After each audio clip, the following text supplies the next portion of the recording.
Shoulder మనము 5 తీసుకున్నాము, arm down కూడా 5 తీసుకోవాలి. అండ్ నెక్ డౌన్ అనేది మనము 3.5 తీసుకున్నాము. ఇక్కడ నెక్ విడ్త్ అనేది 2 తీసుకున్నాము.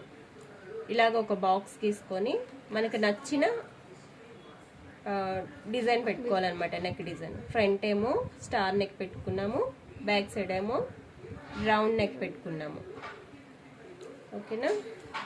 ఇప్పుడు ఇక్కడ నుంచి బాడీ లెంత్ మెజర్ చేసుకుంటాం. బాడీ లెంత్ మనము 9 తీసుకున్నాము, ఖర్చుతో సహా 9 తీసుకున్నాము.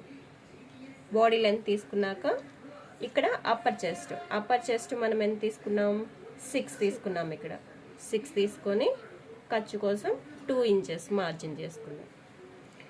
తర్వాత ఈ కిందన బాడీ వేస్ట్ అనేది తీసుకోవాలి. బాడీ వేస్ట్ ఎంత తీసుకున్నాం, 6 తీసుకున్నాం. ఖర్చుకు ఒక 2 ఇంచెస్. ఇక్కడ ఒక లైన్ గీసుకొని ఈ chest upper chest marking and waist మార్కింగ్కి లైన్ గీసుకున్నాము. ఖర్చుకి ఇక్కడ కలుపుకుంటాము.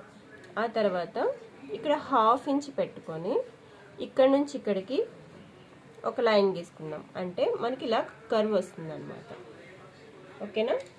ఇక్కడ మనము చంక రౌండ్ అనేది తీసుకున్నాం. ఇక్కడికి 1 ఇంచ్ డాట్ పెట్టుకొని 1 ఇంచ్ డాట్ కలుపుకుంటూ చంక రౌండ్ అనేది తీసుకున్నాం ఇలాగా. ఓకేనా.